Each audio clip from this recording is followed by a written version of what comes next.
Hello YouTube, welcome to this video and welcome to my new channel. Today I'm going to show you how to make my version of one of my favorite dishes, chili con carne. Let's get started! My way of making chili con carne involves a cast iron Dutch oven. I love cooking with these pots. They can be quite expensive though, but they sure are worth the money, believe me. I've written down all the required ingredients in the description of the video down below. We will encounter all these ingredients as the video progresses. First up are the onions. I'm using a large regular onion and two smaller red onions. Dice the onions and set them aside.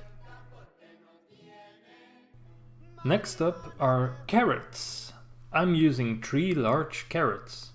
Use a speed peeler to peel the carrots.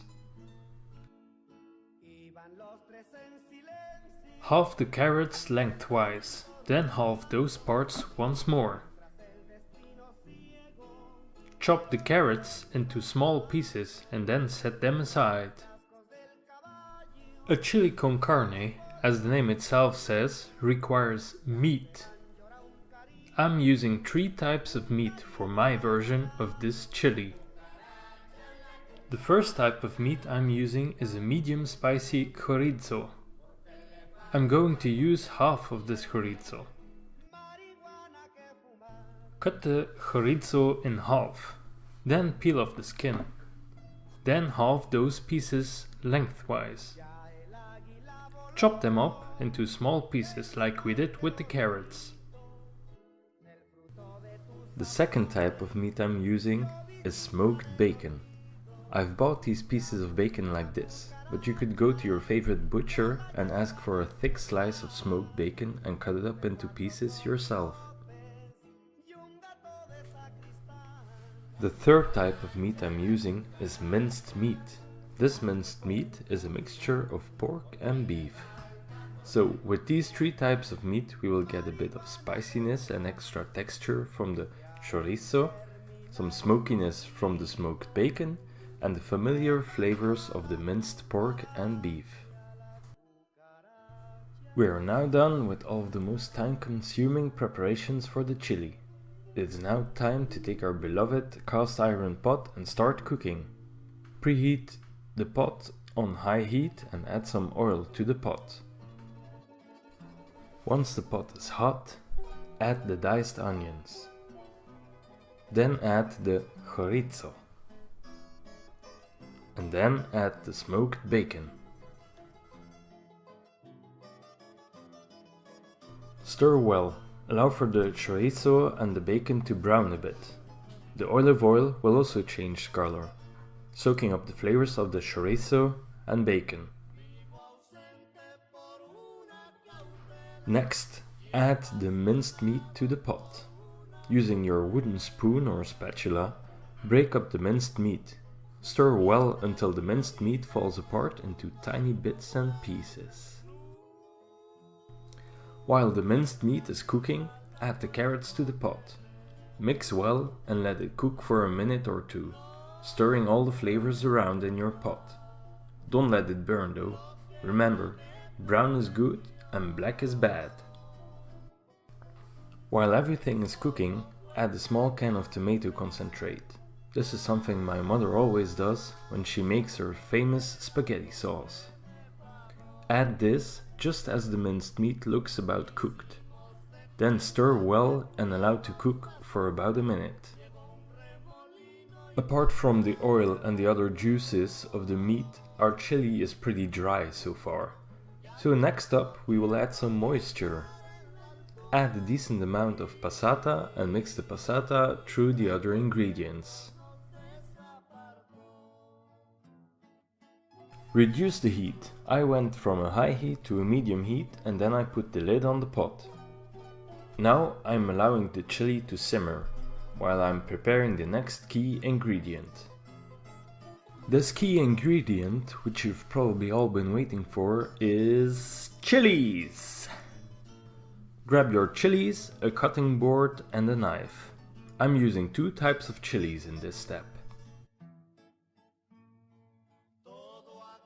I'm using one Guajillo chili and one New Mexico chili. I got these chilies from my dad from a trip he did to the States for his job. He knows I'm into spicy food, so big thanks, Dad, and sorry if I didn't get the pronunciation right.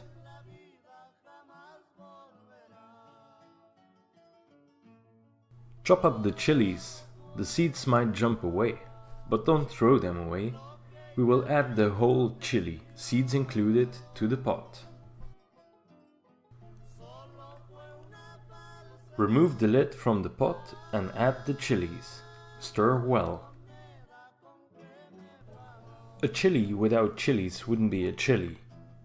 But this pot is still crying out for something else. Beans!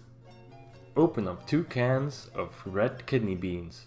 Remove the moisture from one of the cans and keep the moisture from the second can. This moisture contains salt, but it will also contain quite a bit of flavor of the beans.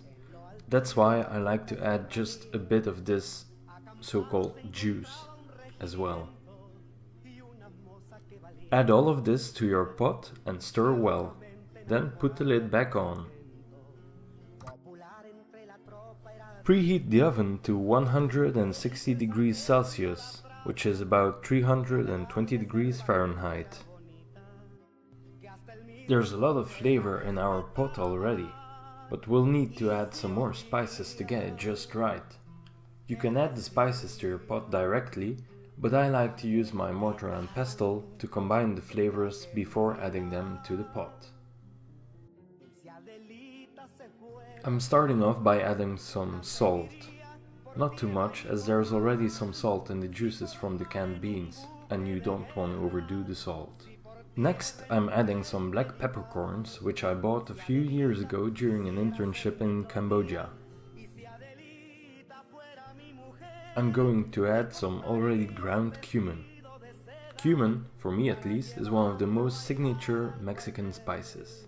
This is a must-have as a part of your chili. I'm also adding some roasted paprika powder. And to finish off, I'm adding just a little bit of my homemade dried chili mix. I made this myself a while ago after having grown different types of hot peppers. I just have to be careful not to overdose it. Depending on who's coming over for dinner, I'll have to try and get the right amount of spiciness. Grab the pestle and start grinding all these lovely flavors together. The aromas should really hit you in the face and your tummy should start to rumble for some of this seriously good chili. Add the spices to your pot and again, mix it all together very well.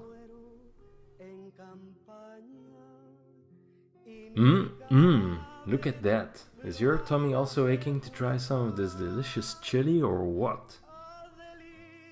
Now, the next step might not be for everyone, but I would still advise you to try it at least once in your lifetime. This step involves adding a can of coconut milk. I've already had some guests over for dinner who swore to me they didn't like the taste of coconut milk, but they still loved my chili. I also like to add some coconut milk to my scampi diabolique, which also works out great. So I reckon it blends really well with the tomato-based sauces. After adding the coconut milk, your chili will start to look more like this. It will be less dark red and the color will shift more towards orange. Place the lid back on the pot and put the pot into your preheated oven at the temperature of 160 degrees Celsius, being 320 degrees Fahrenheit. Leave your chili in the oven for about 30 minutes before checking up on it. As you're waiting, go and enjoy yourself, or make your girlfriend, boyfriend, husband, wife, roomie, whoever you're living together with, or yourself, just for the matter, happy by cleaning up your rubbish if you haven't already, doing the dishes and tidying up the kitchen. Enjoy a coffee. Prepare some candles on a bottle to set the mood for later on tonight. Oh God, look at the time. 30 minutes have passed already? Equip your favorite oven mitts and take the chili out of the oven. Remove the lid and look upon your creation as it becomes even more beautiful than before. Don't worry about those brown edges. Remember, black is bad, but brown is good and packed with flavor. So stir your chili well and make sure you scrape the brown edges into the chili. While stirring, always stir with a wooden tool so you don't ruin the inside of your precious pot. Now's the time to grab a spoon and scoop out some chili. Try to get a nice spoonful of sauce. Set the spoon aside and allow it to cool down. Slide the pot back into the oven for another 30 minutes. Don't forget your timer.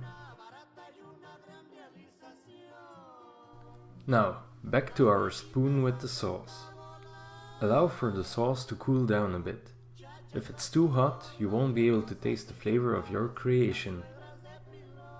Savor your creation. Don't swallow it directly. Try to enjoy the flavors and see if there's anything missing. In my case, I was lucky, I guess. I got the flavors just right from the first time. If your taste buds are telling you that you're lacking a certain spice, then feel free to add it to your chili. The chili has been inside the oven for 1 hour in total now, and this is what mine looks like. You'll see the level of moisture dropping and the flavors will become more intense and more compact. Stir through your chili and again scrape off the brown bits on the side of the pot. Remember, those are packed with flavor. We will now add the last ingredient, corn. I'm adding a small can of corn, which I drained.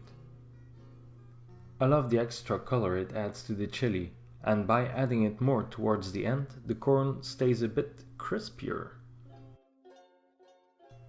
Lower the heat of the oven down to about 80 degrees Celsius or 176 degrees Fahrenheit, and let the chili cook for 1 last hour. Feel free to check upon your chili around halfway through and give it a good stir. After 1 hour of sitting around and enjoying the lovely smell of your chili con carne filling your kitchen, the time has now come to admire the result of all your effort. My God, just look at this chili. All you've got to do now is serve this yummy chili to the people you love most, or to whoever is coming for dinner. Your chili is now ready, but feel free to add some grated cheese to it and place a few coriander leaves on top. Voilà, bon appétit, or as the Flemish people in Belgium say, smakelijk.